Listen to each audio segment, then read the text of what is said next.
নারীরা কতটুকু পর্দা করবে, কতটুকু পর্দার হুকুম কি, সেখানে আমি বলেছি এই পর্দা করা ফরজ।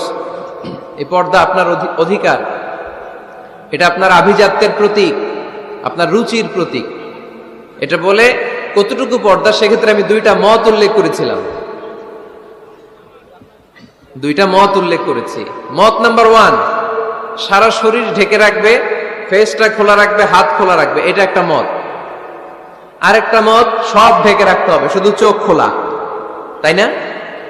দুইটা মত উল্লেখ করে আমি বলেছিলাম যে এটা হচ্ছে রুকসাত আর এটা হচ্ছে আজিমাত। আমি এও বলেছি যে এর চেয়ে শ্রেষ্ঠ পর্দার হতে পারে না, শুধু চোখ খোলা, সব ঢেকে রাখতে হবে, এটা শ্রেষ্ঠ পর্দা, এর চেয়ে ভালো পর্দার হতে পারে না। আমি নিজেও সাজেস্ট করি এটা, যে শুধু চোখ খোলা থাকবে। আবার ওই প্রশ্নের উত্তরে এও বলেছি চেহারা হচ্ছে সৌন্দর্যের রাজধানী, চেহারাই যদি দেখা হয়ে যায় তো সব দেখা হয়ে যায়, এজন্য এটা আমি সাজেস্ট করেছি। তারপরে এরা আমারে ধাক্কাইতে ধাক্কাইতে ওই মতের দিকে নিতে চায়, আছে না নাই?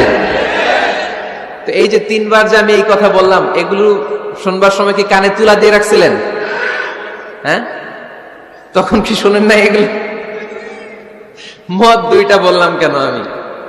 হুজুর দুইটা কেন বলবেন? অন্য মতের প্রতি আপনার এত শ্রদ্ধা কেন?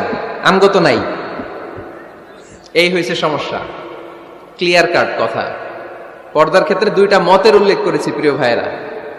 বলেছি এক মত বলেছে ফেস খোলা, হাত খোলা, আরেক মত বলেছে শুধু চোখ খোলা। এবং আমি বলেছি এইটা শ্রেষ্ঠ পর্দা, এর চেয়ে ভালো পর্দা হয় না, বলছি না আমি? আবার বলছি যে আমি সাজেস্ট করি এটাই সবচেয়ে ভালো, এটা করবেন। এবং শেষে বলেছি চেহারা হচ্ছে সৌন্দর্যের রাজধানী, চেহারাই যদি দেখা হয়ে যায় তো সব দেখা হয়ে যায়। এগুলো কি প্রমাণ করে? আমি এই মতের পক্ষে না এই মতের পক্ষে? বায়ে না ডানে? ডানে। তো আমি এই মত অবলম্বন করি, মানে আপনাদের যেই মত আমারও এই মত। আমার ধাক্কা মারতেছেন কেন? ধাক্কাইতেছেন কেন আমাকে? ধাক্কাই আমার ওই মতে নিতে চায়, ঠিক না। বাড়াবাড়ি কখনো কল্যাণ বয়ে নিয়ে আসে না। আওয়াজ করবেন না, মনোযোগ দিয়ে শুনেন।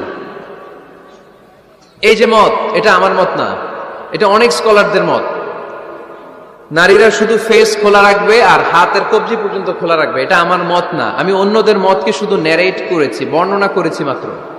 মেজরিটি স্কলাররা, জুমহুরুল ফুকাহা, আই রিপিট, আমি আবার বলছি, মেজরিটি স্কলাররা বলেছেন ফেস এবং হাত খোলা রাখা যাবে। যদিও আমার মত এইটা না, আমার মত হচ্ছে যে শুধু চোখ খোলা রাখবেন। মেজরিটি স্কলাররা, রাইসুল মুফাসসিরিন আব্দুল্লাহ ইবনে আব্বাস রাদিয়াল্লাহু তাআলা আনহুমা, যার ব্যাপারে আল্লাহ হাবিব সাল্লাল্লাহু আলাইহি ওয়াসাল্লাম দোয়া করেছেন, আল্লাহুম্মা ফাক্কিহহু ফিদ্দীন ওয়া আল্লিমহু তা'বীন, আল্লাহ তাকে আপনি দ্বীনের জ্ঞান শিক্ষা দেন, কোরআনের তাফসীর শিক্ষা দেন। উনার মতও ছিল কোরআনের এই তাফসীরে, আয়াতের তাফসীরে, যে ইল্লা মা যাহারা মিনহা, নারীদের যতটুকু প্রকাশ হয়ে যায় সেক্ষেত্রে আল্লাহ ক্ষমা করবেন। এই যাহারা মিনহার তাফসীর উনি করেছেন আব্দুল্লাহ ইবনে আব্বাস, যে ফেস, আল ওয়াজহু ওয়াল কাফফান, চেহারা এবং হাত খোলা রাখা যাবে। আমার তাফসীর না, আব্দুল্লাহ ইবনে আব্বাসের তাফসীর, আনাস রাদিয়াল্লাহু তাআলা আনহুর তাফসীর। ইমাম আল কুরতুবীর তাফসীরে উনি এই মত এনেছেন, ইমাম ইবনে কাসীর এই মত এনেছেন। সবচেয়ে মজার ব্যাপার হচ্ছে ইমাম আবু হানিফারও এই মত। সুবহানাল্লাহ পড়বেন না?